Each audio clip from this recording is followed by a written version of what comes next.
Minta dinikahi, seorang perempuan warga Kabupaten Wonogiri tewas dicor oleh kekasihnya. Korban kasus dugaan mafia tanah di Bantul, Yogyakarta bertambah. Petugas embarkasi Solo temukan korek api dan pisau buah di koper jemaah haji.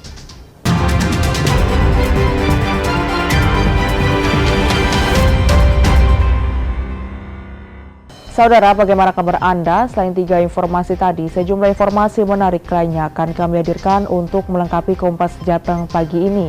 Selama 30 menit ke depan, Kompas Jateng menyajikan informasi independen dan terpercaya seputar Semarang, Jawa Tengah, dan Yogyakarta. Bersama saya, Novelia Hasanah.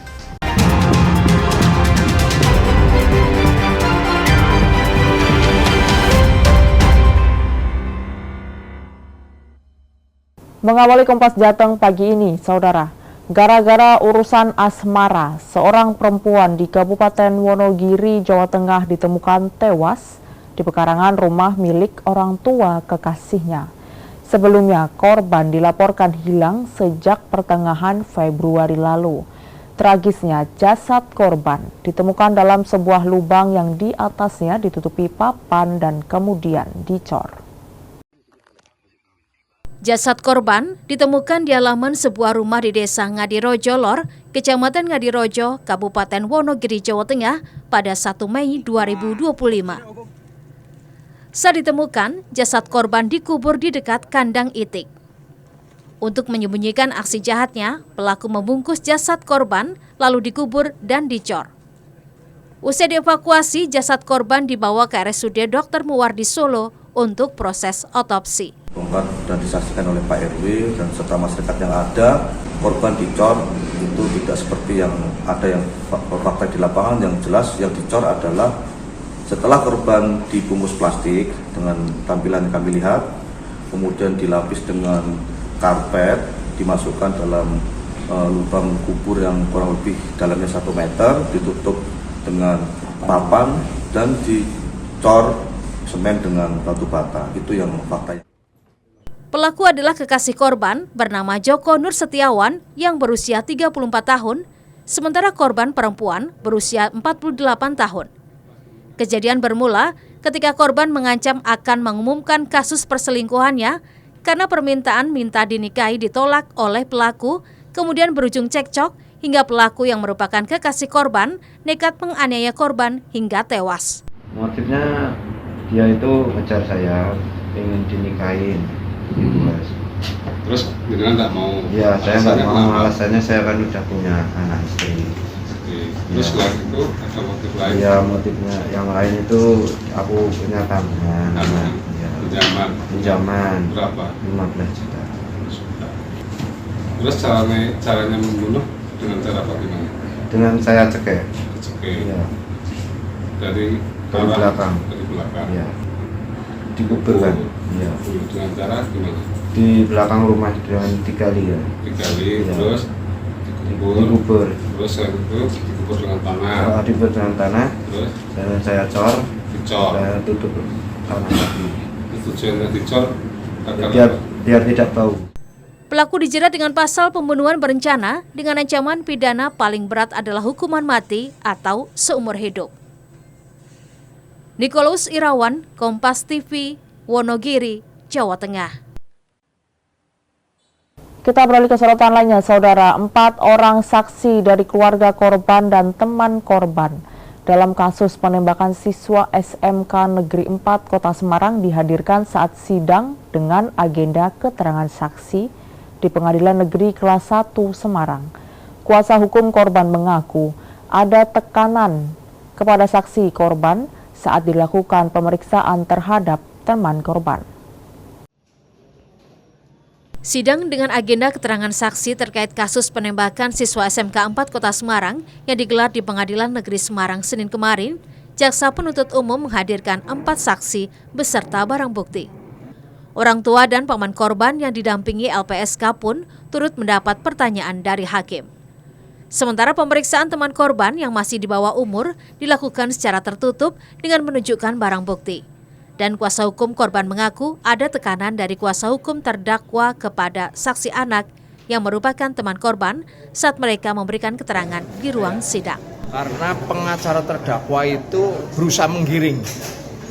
Padahal pertanyaan kepada saksi korban apalagi di bawah umur itu kan hanya bertanya untuk menggali apa yang dia ketahui, yang dia dengar, yang dia rasakan.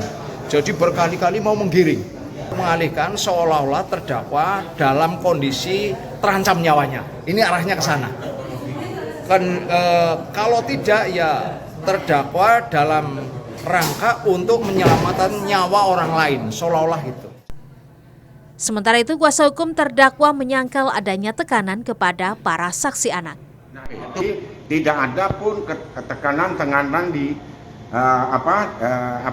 terhadap saksi, nggak ada. Sidang kasus penembakan yang dilakukan oleh Aibda Robik Zainuddin pada korban Gama, siswa SMK Negeri 4 Kota Semarang akan kembali dilakukan minggu depan dengan agenda pemeriksaan saksi yang dihadirkan oleh kuasa hukum terdakwa. Heri Widodo, Kompas TV, Semarang, Jawa Tengah. Masih dari Kota Semarang, Saudara, 3 saksi dihadirkan dalam sidang lanjutan kasus dugaan korupsi proyek penunjukan langsung yang menyeret mantan Wali Kota Semarang, Heviarita Gunaryanti Rahayu, di Pengadilan Tindak Pidana Korupsi Senin kemarin. Ketiga saksi dari anggota Gapensi Kota Semarang yang dihadirkan oleh Jaksa Penuntut Umum dari KPK dalam sidang lanjutan dengan agenda pemeriksaan saksi memberikan keterangan mengenai pelaksanaan proyek serta aliran dana fee yang diminta oleh pihak tertentu. Para saksi pun mengaku memberikan fee senilai 100 juta lebih atas proyek yang didapat dan dibayarkan sebelum pekerjaan proyek dilakukan. Kuasa hukum terdakwa Martono selaku Ketua Gapensi menyatakan pemberian fee setiap mendapat proyek penunjukan langsung tersebut sebagai imbalan atas proyek yang didapatkan oleh anggota Gapensi karena anggota Gapensi belum pernah menerima proyek dari pemerintah Kota Semarang. Terdakwa itu juga mengumpulkan itu juga ada pengembalian karena ditemukan daripada anggota Gapensi yang mendapat PL itu. Nah, sehingga temuan itu yang menyelesaikan Pak Martono itu yang lewat PL ya, yang 13%. Yang lewat mereka pribadi kan dia sudah mengembalikan secara sendiri-sendiri, termasuk tadi alat bukti. Sementara itu mantan Wali Kota Semarang, Heviarita Gunaryanti Rahayu dan suaminya Alwin Basri melalui kuasa hukumnya mengaku tidak pernah menerima fee dari anggota Gapensi yang mengerjakan proyek penunjukan langsung. Lihat, tidak melakukan, kan saksi itu ada 3 macam. Apa yang dia lihat, apa yang dia dengar, apa yang dia lakukan. Yang jelas 3-tiganya tidak pernah memberikan uang kepada Pak Alvin. Ya toh? Saksikan itu, apa yang dia lihat, jadi semuanya kan berempat di sini. Jadi mengarahnya ke Gapensi semua? Ya, Gapensi semua. Nanti Pak Martono kan cerita duitnya kemana kan jatuh Pak Martono. Nanti Pak Martono biar. Persidangan akan kembali digelar dalam waktu dekat dengan agenda pemeriksaan saksi-saksi lainnya untuk memperdalam pembuktian atas dakwaan yang disampaikan oleh Jaksa Penuntut Umum. Heri Widodo, Kompas TV, Semarang, Jawa Tengah. Korban kasus dugaan mafia tanah di Bantul, Yogyakarta bertambah. Nantikan informasinya usai jeda.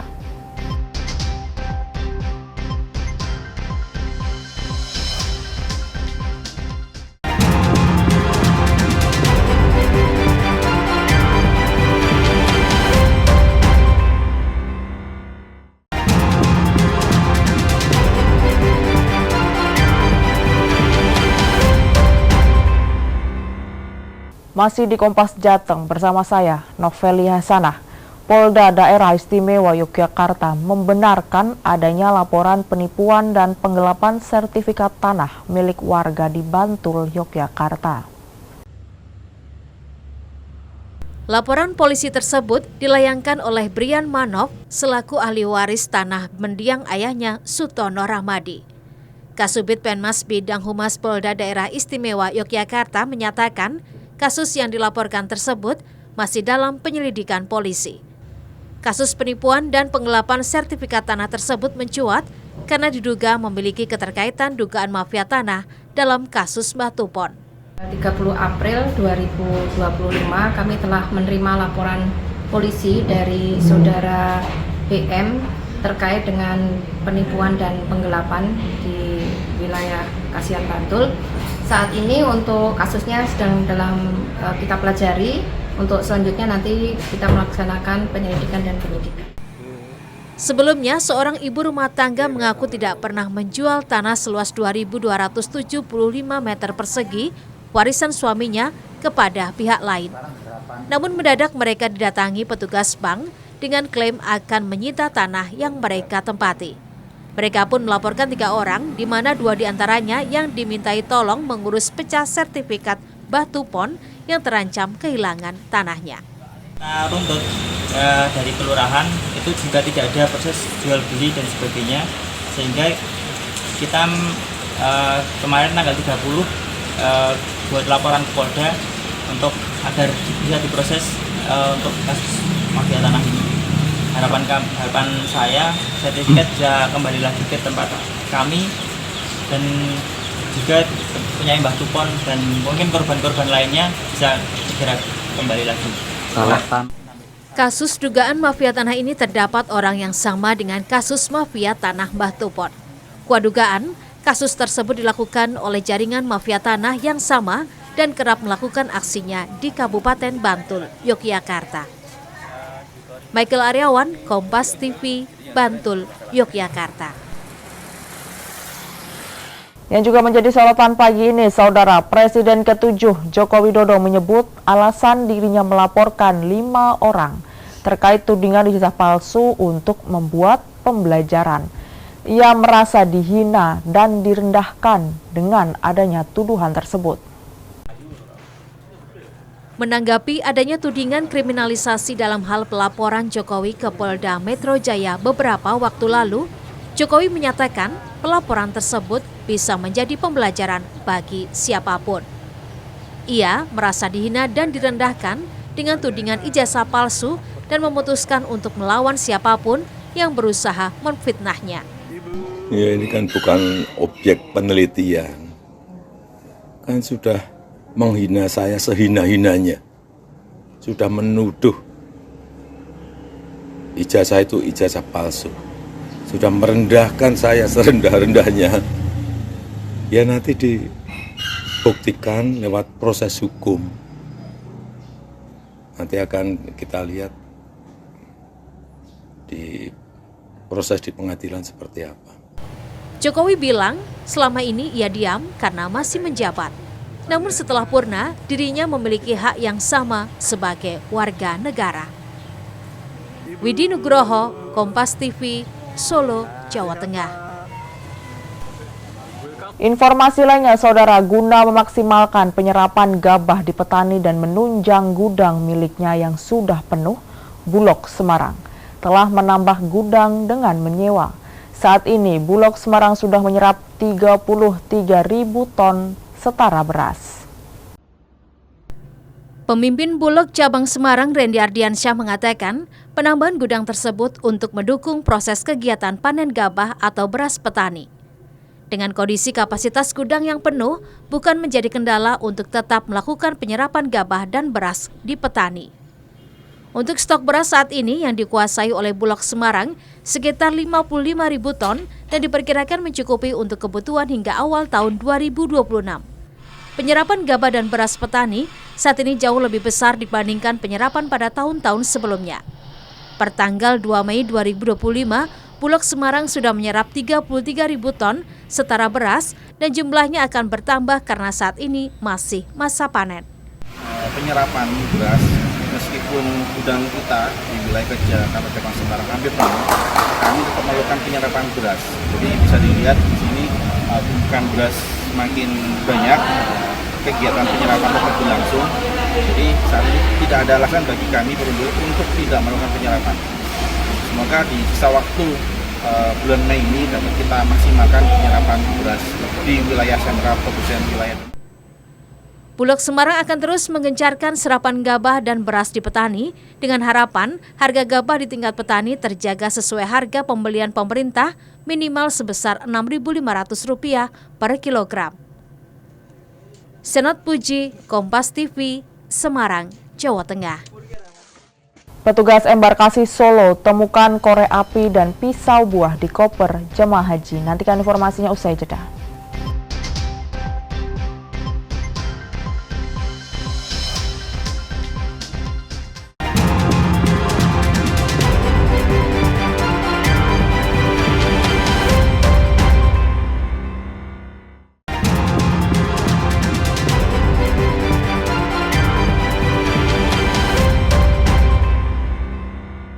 Terima kasih Anda masih di Kompas Jateng bersama saya, Novelia Sanah.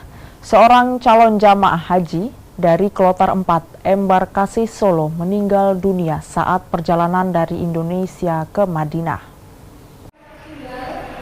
Seorang calon haji Daimah Suwaryo usia 65 tahun asal Kabupaten Banjarnegara, Jawa Tengah meninggal dunia saat perjalanan dari Indonesia ke Madinah akibat serangan jantung yang dipicu dehidrasi. Almarhumah telah dimakamkan di Madinah, Arab Saudi. Haji embarkasi Solo yang dinyatakan wafat oleh dokter PPIH Arab Saudi. Almarhumah atas nama Daimah Suwaryo, Kloter 4, Kabupaten Banjarnegara. Beliau berusia 65 tahun.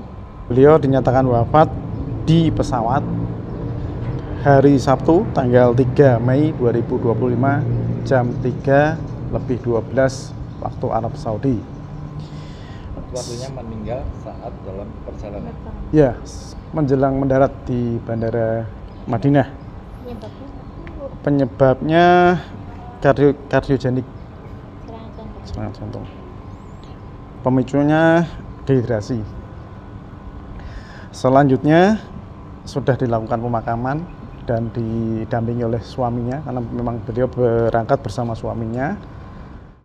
Data dari PPIH Embarkasi Solo hingga Senin 5 Mei 2025 ada 6 calon haji yang sakit dan masih diobservasi di Poliklinik Asrama Haji Donohudan dan 1 calon haji dirujuk ke rumah sakit terdekat.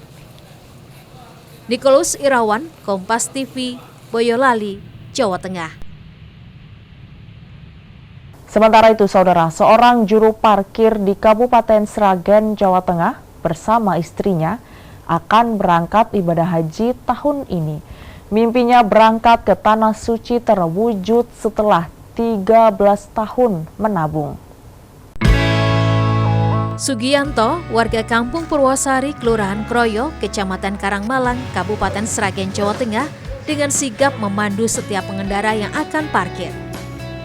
Sehari-hari, ia bekerja sebagai juru parkir di sebuah rumah sakit. Meski usianya tidak muda lagi, namun ia tetap semangat bekerja agar bisa mewujudkan mimpinya ke Tanah Suci untuk berhaji. Berkat usaha dan doa, Sugianto bersama istri akhirnya akan berangkat haji pada 18 Mei 2025. Untuk mewujudkan mimpinya ke Tanah Suci, pria asal Kabupaten Sragen ini telah menjalani berbagai pekerjaan, mulai dari buruh proyek bangunan hingga juru parkir. Dari hasil menjadi juru parkir, Sugianto rutin menabung hingga Rp1 juta setiap bulan. Ya, alhamdulillah senang sekali, bersyukur sekali dapat panggilan dari Allah, menemukan rukun Islam yang kelima. Semoga dalam perjalanan sampai pulang nanti selamat, tidak ada halangan apapun. Semoga menjadi haji yang mabrur, amin, ya rabbal alamin.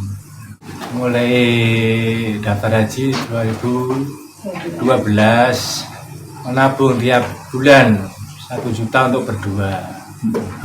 Tanya menabung untuk berhaji, Sugianto juga berhasil membiayai kedua anaknya sekolah hingga sarjana dari pekerjaannya sebagai juru parkir. Nugroho Yuliawan, Kompas TV, Sragen, Jawa Tengah. Saudara, petugas gabungan embarkasi Solo masih menemukan sejumlah barang bawaan jemaah haji yang dilarang dibawa ke dalam pesawat. Di antaranya korek api dan benda tajam. Sejumlah barang-barang yang dilarang untuk dibawa oleh jemaah haji merupakan aturan penerbangan.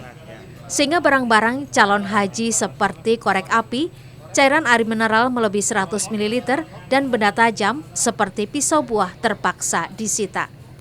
Setelah melewati proses pemeriksaan X-ray, petugas harus memanggil calon penumpang dan memintanya membongkar koper kembali untuk mengeluarkan barang-barang tersebut sehingga memakan waktu lama. Petugas menyebut sebenarnya ada beberapa barang yang masih boleh dibawa namun salah penempatannya. Seperti power bank atau daya pengisi baterai ponsel yang boleh dibawa namun harus diletakkan di tas kabin dan dilarang disimpan di koper bagasi. Sempat kami memanggil kembali para jemaah dari kamar menuju ke ruang koper yang menjadi haknya Garuda, karena memang masih diketemukan beberapa barang-barang yang melanggar ketentuan untuk penerbangan, semisal power bank, terus alat-alat cukur dengan baterai itu sebenarnya tidak boleh di tas bagasi dan itu harusnya di tas kabin. Nah, kemarin kita panggil beberapa jamaah dan memang pada saat koper dibuka memang ditemukan hal-hal seperti itu.